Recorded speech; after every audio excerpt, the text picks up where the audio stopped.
जय हिंद दोस्तों, welcome to our YouTube channel Student Mantra. जैसा कि मैंने कल आपको रिफ्लेक्शन का टॉपिक से इंट्रोड्यूस करवाया था, आज मैं रिफ्लेक्शन के टॉपिक को अच्छे से समझाने वाला हूं और कुछ फैक्ट्स बताने वाला हूं जो एग्ज़ाम के लिए काफ़ी इम्पोर्टेंट साबित हो सकते हैं। तो इस वीडियो को लास्ट तक ज़रूर देखें और लाइक और शेयर ज़रूर करें। ओके, तो चलते हैं टॉपिक की ओर। रिफ्लेक्शन ऑफ लाइट आज का टॉपिक है हमारा। When a light ray incidents on a smooth and polished surface, then it undergoes back almost in a different direction. Such incidence of light ray is called reflection of light. Okay? ये जो plane mirror है अगर हम लोग consider किए एक plane mirror, ठीक है, उस पर हमने एक नॉर्मल दिया जो कि 90 डिग्री है प्लेन मिरर के। इंसिडेंट रे अगर उस पर फॉल करता है, ठीक है, जो इंसिडेंट रे होगी वो होगी एंगल ऑफ इंसिडेंस होगी वो इंसिडेंट रे और नॉर्मल के बीच के एंगल को कहेंगे। तो कुछ एंगल के साथ वो रिफ्लेक्ट कर जाएगी। वो लाइट ये प्लेन मिरर के थ्रू पास नहीं करेगी, इधर साइड नहीं जाएगी, वो सेम इसी डायरेक्शन में कहीं डेविएट होकर के पास करेगी। तो ये जो एंगल होगा, एंगल ऑफ इंसिडेंस होगा, ठीक उतना ही बराबर हो जाएगा angle of reflection in case of a plane mirror. ये जो एंगल ऑफ रिफ्लेक्शन जो बोलेंगे वो नॉर्मल से लेकर के एंगल जो रिफ्लेक्टेड रे होगी उसके बीच की एंगल होगी। Okay, then laws of reflection है जिसमें कि दो लॉ ऑफ रिफ्लेक्शन दी गई है। पहला रिफ्लेक्शन के लॉ में बोला गया है ये जो angle of incidence, angle of reflection and ये जो प्लेन है, ये जो नॉर्मल है, तीनों सेम प्लेन पे लाई करेगी। आप देख सकते हैं ये तीनों लाइन सेम प्लेन पे एग्जिस्ट कर रही है। और ये जो एंगल होगी, angle I is equal to angle R होगी। तो चलिए अब आते हैं मिरर के टाइप्स में। तो मिरर कितने दो तरह की होती है, एक होती है प्लेन मिरर, दूसरी होती है स्फेरिकल मिरर। ओके, तो ये जो प्लेन मिरर है और ये स्फेरिकल, प्लेन मिरर के बारे में मैंने थोड़ा पीछे एक्सप्लेन किया आपको, ठीक है। जो कुछ पॉइंट्स इंपॉर्टेंट जो है प्लेन मिरर से रिलेटेड मैं उसे अभी यहाँ पे एक्सप्लेन करूँगा। ओके, तो ये जो बैक साइड होती है मिरर की, आखिर देखिए मिरर आखिर फॉर्म कैसे हुआ। मिरर को फॉर्म करने के लिए आपको किसी भी सरफेस के पीछे उसको पॉलिश करना पड़ेगा, शाइनिंग सरफेस के पीछे उसे पॉलिश करना पड़ेगी। वो जो पॉलिशिंग होती है वो सिल्वर और मरकरी की होती है, या तो सिल्वर या तो मरकरी की होगी in case of plane mirror. Image formation is always imaginary, काल्पनिक होती है, याद रखिएगा। ये एग्जाम में पूछा जाने वाला ये एक आपको सिंगल क्वेश्चन में ये लाइन पूछ देगी, ये बात हमेशा याद रखिएगा। And it is equal to the size of the object. जो इमेज फॉर्म होगी, जैसे आप देखते होंगे आप सुबह उठते होंगे, मिरर को देखते होंगे, वो जो मिरर है वो प्लेन मिरर है। उसमें होती क्या है, जो इमेज आपको दिख रही होती है वो इमेजिनरी होती है, काल्पनिक होती है। And equal to the size of object, जो आप मतलब जो जिस साइज की ऑब्जेक्ट है उसी साइज की इमेज भी फॉर्मेशन होती है, ठीक है। और जो इमेज होती है आपकी, मान लीजिए हाइट ऑफ इमेज अगर 10 सेंटीमीटर है, अगर उसको आपको देखना हो तो एटलीस्ट 5 सेंटीमीटर का मिरर होना चाहिए। ये देखिए, for showing the full image of an object the size of the plane mirror should be at least half of the object. मतलब अगर 10 सेंटीमीटर का कोई है, मान लीजिए कोई इंसान अगर यहाँ पे 1 फीट का है, 2 फीट का है, मान लीजिए 2 फीट को कंसिडर करें, 2 फीट का है तो 1 फीट होना चाहिए मिरर का साइज, ताकि उसमें जो साइज ऑफ इमेज है वो पूरा आ जाए, ठीक है। और जो नंबर ऑफ इमेजेस फाउंड होती है, अगर आप देखते होंगे कि कोई प्लेन मिरर होती है, वो आप सैलून जाते होंगे, ठीक है, सैलून गए, वहाँ पे आप देखते होंगे कि आगे भी आपके मिरर है, पीछे भी मिरर है। सम एंगल पे कोई भी मिरर अगर प्लेस्ड है तो बहुत सारी इमेजेस फॉर्म होने लगती है। वो जो नंबर ऑफ इमेजेस फॉर्म्ड होती है वो होती है 360 degree by theta -1 if object lies symmetrically, ठीक है। Then 360 degree by theta is even, ठीक है। अगर सिमेट्रिक होगा, आगे मैं बताऊंगा आपको सिमेट्रिक क्या होती है और नॉन सिमेट्रिक क्या होती है, ठीक है। Number of images formed are 360 degree minus theta if object lies asymmetrically. ठीक है, when 360 degree by theta is odd. ठीक है, और जैसे इसका यूटिलिटीज आप देखें कैलिडोस्कोप में, जो कि जिसमें कि जो जो दो मिरर प्लेस्ड होती है, जो दो प्लेन मिरर जो यूज होती है, वो एक दूसरे के 60 डिग्री में प्लेस्ड होती है। उनका अरेंजमेंट कुछ ऐसा होता है कि जो दो दो प्लेन मिरर है वो एक दूसरे आपस में 60 डिग्री का एंगल बनाती है। ओके, और वो जो पेरिस्कोप है, जिसे मैं बहुत सारे आर्मी आर्मी और भी बहुत सारे डिफेंस में, सबमरीन्स में जो पानी के अंदर यूज किया जाता है, during the war time the arms use periscope to detect the enemies who are hidden in bunkers. ठीक है, तो जो पेरिस्कोप के बीच में दो दो प्लेन मिरर जो प्लेस्ड होती है, वो एक दूसरे के 40 डिग्री एंगल पे प्लेस्ड होती है। ओके, तो चलिए ये देखिए, ये सिमेट्रिकल फोटो है। ये जो डायग्राम है जितनी भी, वो सिमेट्रिकल है, और ये जो है ये डायग्राम वो एसिमेट्रिक है। अब आपको आप देख रहे होंगे तो आपको कुछ समझ में आ रहा होगा। ये देखिए, अगर मैं इसे बीच से फोल्ड कर दूं, ओके, ये मैं बीच से फोल्ड कर दे रहा हूँ इसे, तो ये एक दूसरे को ओवरलैप करेगी। इस डायग्राम में भी आप देख सकते हो ओवरलैप करेगी। ये बीच से अगर मैं फोल्ड कर दूं इसे, तो ये ओवरलैप कर देगी, ये भी ओवरलैप करेगी, ये भी ओवरलैप करेगी। But in case of asymmetric आप देख रहे होंगे ये एक दूसरे को ओवरलैप नहीं कर सकती। ओके, ये देख सकते हैं आप, ये जो है ये जो है ये इसको ओवरलैप नहीं कर पा रहा इस डायग्राम को। ये जो डायग्राम है आपको मैं बताता हूँ। ओके,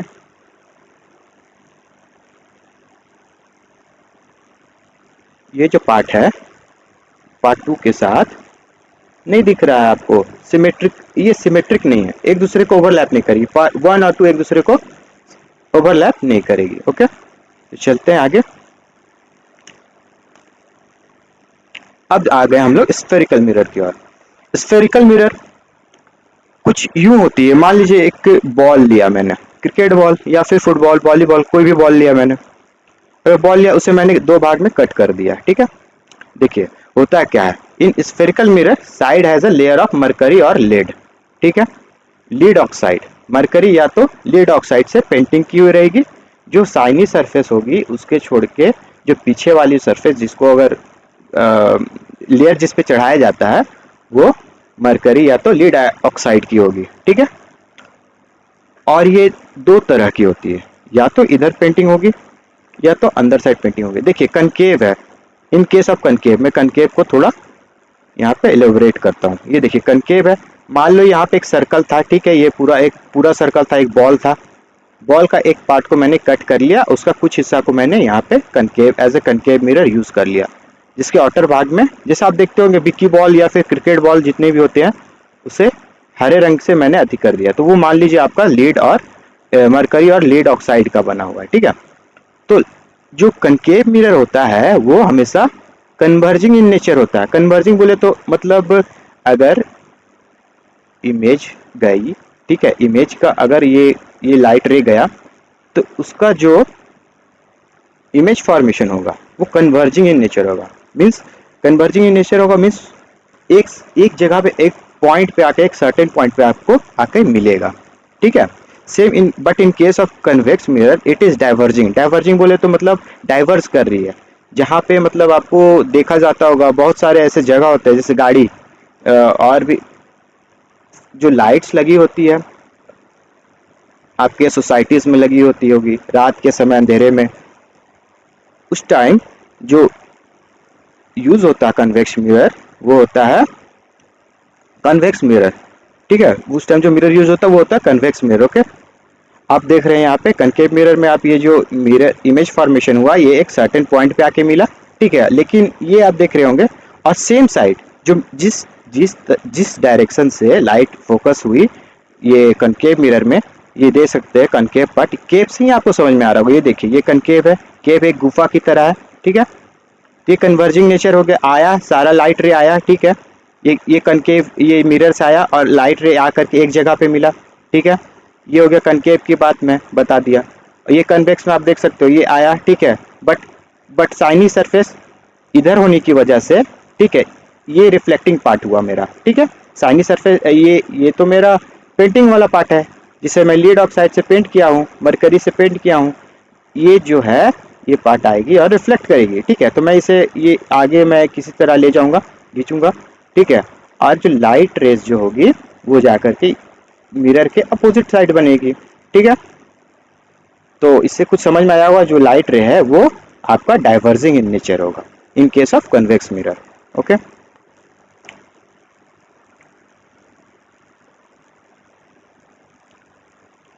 ओके देखिए जो मैं बोल रहा था, वो जो एक बॉल लिया मैंने एक बॉल ले लिया।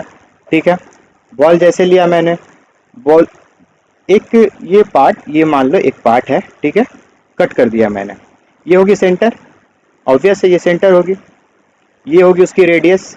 ओके, ये रेडियस होगी। ये जो रेडियस पे ही मैंने एक एक बॉल के एक पार्ट पे ही मैंने यहाँ एक साइड होल ले लिया। ओके, और इसे कट करके मैंने यहाँ पे एक जो पेंटिंग थी वो पेंटिंग की। ओके, एक साइड को मैंने कन्वेक्स मिरर ले लिया, एक साइड को कनकेव मिरर लिया, एक को कन्वेक्स मिरर लिया। इसमें जो पेंटिंग है वो इनवर्ड होगी, अंदर साइड से होगी बाहर, ताकि बाहर से इसे मैं लाइट रिफ्लेक्ट करा सकूं। इसके इसकी जो होगी बाहर साइड पेंटिंग होगी, ताकि लाइट में अंदर से इसे लाइट इससे पास कर सकूं। होता क्या, अब देखिए ये सेंटर हुई। ठीक है, तो मतलब ये रेडियस होगा, ये रेडियस हुआ। तो रेडियस रेडियस ये जो प्रिंसिपल एक्सिस है वो बोला जा सकता है, जो लार्जेस्ट रेडियस है उसी को प्रिंसिपल एक्सिस बोलते हैं। ठीक है, और जो फोकस होगा वो कहीं लाई करेगा सेंटर ऑफ कर्वेचर सी और पी के बीच में, पोल और सेंटर के बीच में एफ लाई करेगा, फोकस लाई करेगा, जो कि इक्वल एफ, जो एफ होगा वो दोगुना होगा किसके, रेडियस के।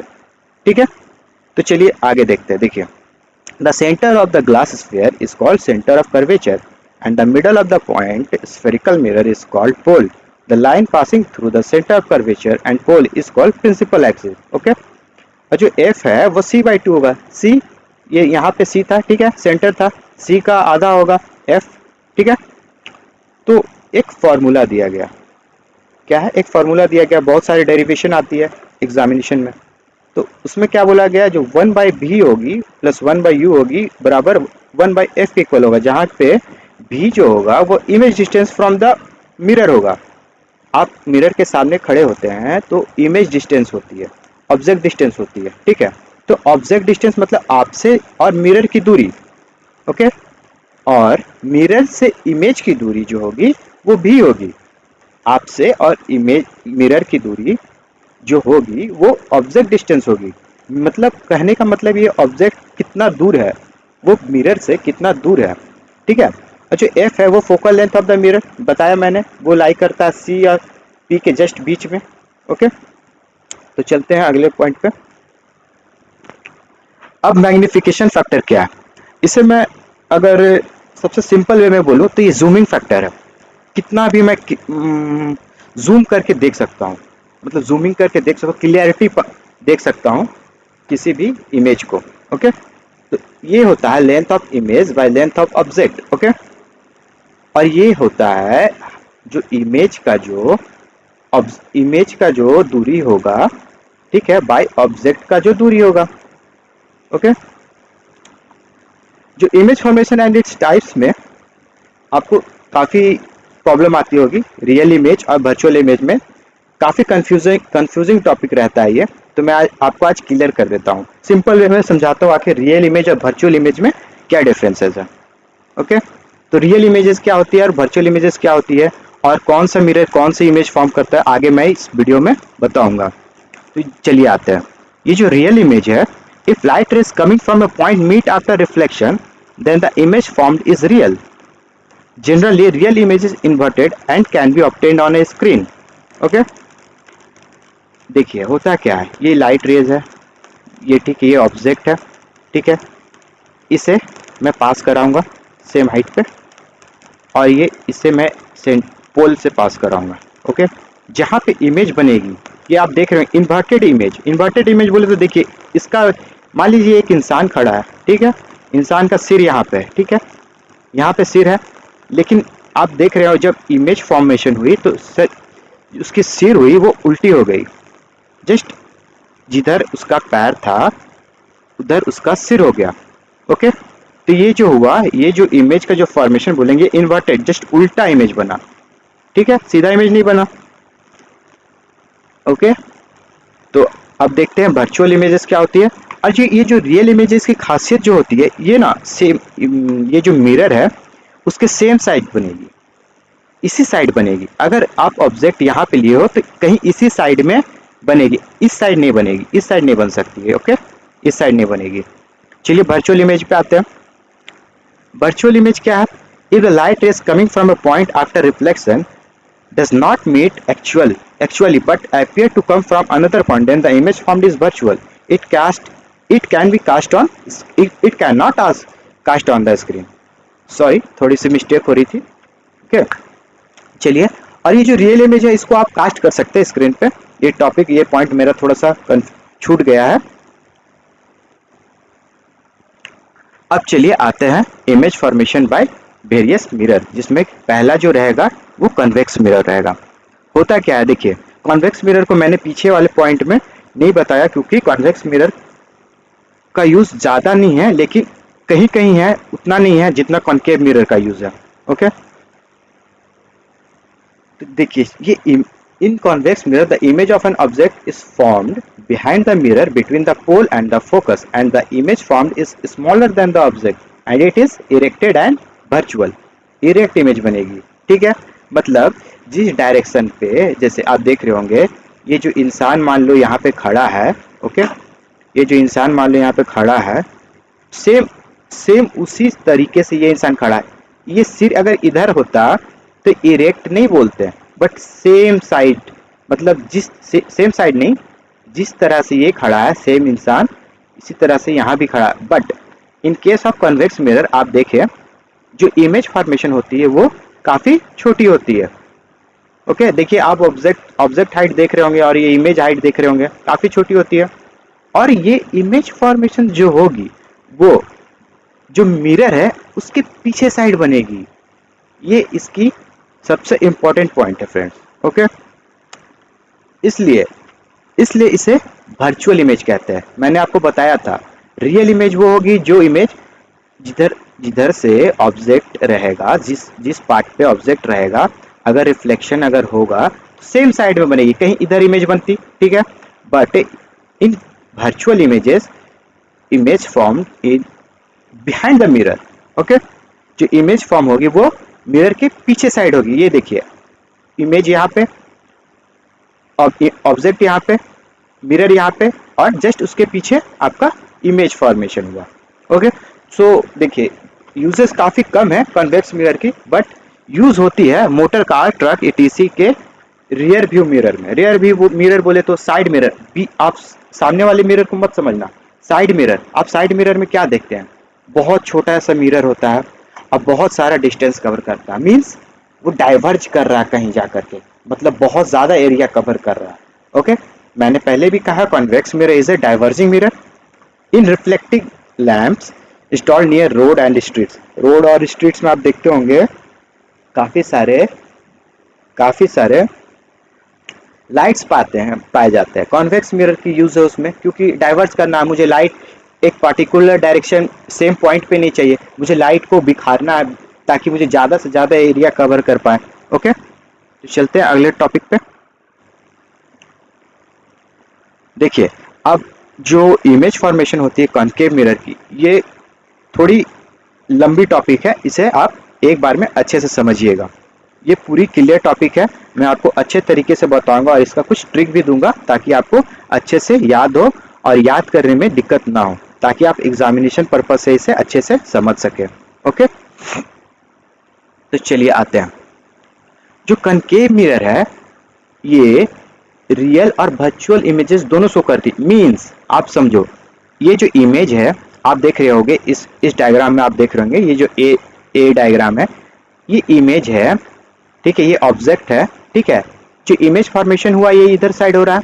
मीन्स क्या हो रहा है, जो इमेज है वो है क्या है, आपका वर्चुअल इमेज है और रियल इमेज है।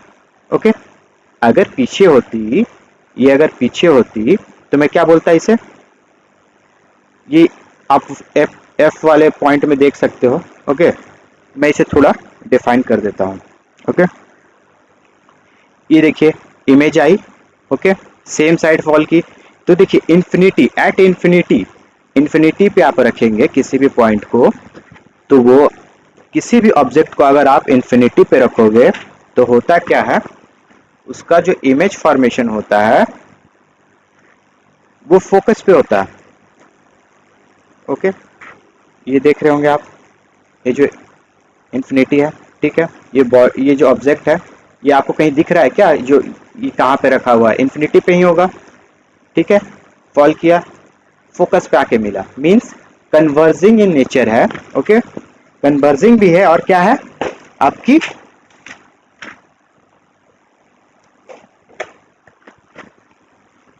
कन्वर्जिंग है। ओके, और आप देख सकते हैं, अब देखिए इन्फिनिटी से अब थोड़ी क्लोज आ रही है, इमेजेस जो है वो थोड़ी क्लोज आ रही है। ओके, तो आप देख सकते हैं बियॉन्ड सी, बियॉन्ड सी मतलब सेंटर ऑफ कर्वेचर और इन्फिनिटी के बीच में कहीं है इमेज, और वो इमेज क्या हो रही है, फोकस और सेंटर ऑफ कर्वेचर की ओर जा रही है, दोनों के बीच में। ठीक है,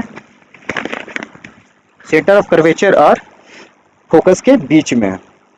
तो चलिए अब आते हैं, अगर मैं सेंटर पे अगर किसी ऑब्जेक्ट को रखूं, अगर मिरर है, ठीक है, ये मिरर है, कॉनकेव मिरर है, अगर मैं इसके सेंटर पे अगर ऑब्जेक्ट रखूं तो इसका इमेज कहाँ फॉर्म होगा।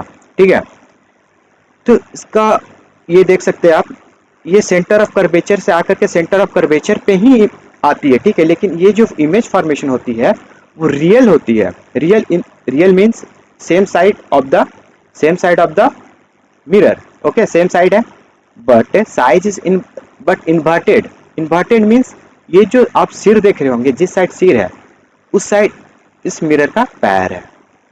ओके, मान लीजिए एक इंसान है, ये इंसान है, इस इंसान का पैर जिधर सिर है, अब उधर क्या है, यहाँ पे आप देख सकते हैं पैर है, उस डायरेक्शन में आप उस इंसान का पैर है। ठीक है, अब देखिए, अब धीरे धीरे इमेज और क्लोज आई, पहले इन्फिनिटी से आई, फिर इन्फिनिटी और सेंटर ऑफ कर्वेचर तक आई, फिर सेंटर पे आई, अब सेंटर और फोकस के बीच में आएगी। ठीक है, अब धीरे धीरे मैं क्लोज लेते जा रहा हूँ। ओके, जैसे जैसे मैं क्लोज लेते जा रहा हूँ, इमेज फॉर्मेशन क्या हो रही है दोस्तों, जो इमेज फॉर्मेशन हो रही है पहले बहुत स्मॉल थी, आप देख सकते हैं इस केस में नेचर ऑफ इमेज डिमिनिश थी, काफी छोटी थी। ठीक है, अब अभी भी डिमिनिश्ड ही है, but in case of center of curvature the image formation is in center of curvature and of same size but inverted in nature। inverted बोले तो उल्टा होता है, ये देख सकते हैं आप। अब चलिए आगे आते हैं, बिटवीन एफ एंड सी, जब focus and centre of curvature के बीच में आ गया इमेज, अब इमेज को थोड़ा और क्लोज लेते हैं, अब क्लोज आया तो बियॉन्ड सी, मतलब जो इमेज फॉर्मेशन होगा वो सी के भी पीछे बनेगा। ओके, एट सी हो गया, अब मतलब इमेज फॉर्मेशन जो हो रहा है वो थोड़ा धीरे धीरे छोटा होते जा रहा है, थोड़ा थोड़ा दूर होते जा रहा है। ओके, इस केस में आप देख सकते हैं बिटवीन एफ एंड सी है, बियॉन्ड सी बना, real inverted and enlarged image बना। इनलार्ज्ड बोले तो अब देखिए इमेज का जो साइज है वो धीरे धीरे बढ़ते जा रहा है, यहाँ पे आप देखिए डिमिनिश था, जैसे जैसे मिरर के आप क्लोज ला रहे हैं ऑब्जेक्ट को, जो साइज है वो छोटा से बड़ा होते जा रहा है, देखिए डिमिनिश्ड है, यहाँ पे डिमिनिश्ड है, सेम साइज हुई, अब लार्ज हो गई, अब धीरे धीरे इमेज जो हो रहा है ना लार्ज होते जा रहा है, यहाँ देखिए हाईली लार्ज है। ठीक है, तो ये चीज को, ये पॉइंट को आप नोटिस कीजिएगा। ओके, अब आते हैं फोकस पे, अगर मैं ऑब्जेक्ट को फोकस पे रखूं, देखिए यहाँ पे आप देख सकते हैं फोकस पे मैंने रखा, तो ये जो इमेज फॉर्मेशन हुआ वो इन्फिनिटी चला गया। अब देखिए जब एट इन्फिनिटी पे रखे थे, ठीक है, तो फोकस पे इमेज बन रही थी, बट अब फोकस पे अगर हम इमेज रख रहे हैं तो इन्फिनिटी पे चला जा रहा है। अगर ऑब्जेक्ट को अगर हम फोकस पे रख रहे हैं तो इमेज इन्फिनिटी पे चला जा रहा है। ओके, और जो जो फॉर्मेशन ऑफ इमेज हुआ वो रियल हुआ, सेम साइड हुआ, इन्वर्टेड है मीन्स उल्टा होगा। ठीक है, सिर और पैर का कनेक्शन मैं आपको बताया हूँ, जिस जिस डायरेक्शन में इंसान का सिर होगा जस्ट उसके अगले जो इमेज फॉर्मेशन होगा उसमें अपोजिट होगा, जिस डायरेक्शन में ऑब्जेक्ट का पैर होगा उस डायरेक्शन में अब इमेज का सिर होगा। ओके, अब देखिए होता क्या है, काफी सामने जाने के बाद, काफी सामने गए हम, क्लोज चले गए, मतलब अब हम फोकस और पोल के बीच में, फोकस और पोल क्या था, फोकस जो कि सब c/2 था, ठीक है, c/2 मतलब सेंटर, मतलब half of radius, half of radius और जस्ट पोल के बीच में जैसे गए हम, तब इमेज जो हुआ वो बिहाइंड द मिरर बन गया। मतलब क्या हुआ, वर्चुअल इमेज बन गया। वर्चुअल इमेज भी, ये जो इमेज फॉर्मेशन हुई वो मिरर के जस्ट पीछे बन गया। ओके, और जो इमेज फॉर्मेशन हुआ वो काफी लार्ज हुआ, मतलब काफी लार्ज साइज में बना। और जो इमेज हुआ वो इरेक्ट इमेज हुआ। इरेक्ट इमेज बोले तो जिस वो जो डायरेक्शन है, ये जो एरो का डायरेक्शन देख रहे हैं आप, सेम डायरेक्शन में है, अपवर्ड है। जो ऑब्जेक्ट है ये भी अपवर्ड है और ये भी अपवर्ड है, आप देख सकते हैं क्लियरली फ्रेंड्स, ठीक है। तो चलिए आगे चलते हैं। अभी तक होप करता हूं कि क्लियर होगा आपको सारा topic. Okay okay, thank you so much. अब अगले टॉपिक पे मिलेंगे जिसमें मैं रिफ्रैक्शन ऑफ लाइट के बारे में पढ़ाने वाला हूं और लेंस फार्मूला और भी लेंस से रिलेटेड सारी टॉपिक को मैं क्लियर करूंगा। तब तक के लिए जय हिंद, जय भारत, धन्यवाद दोस्तों।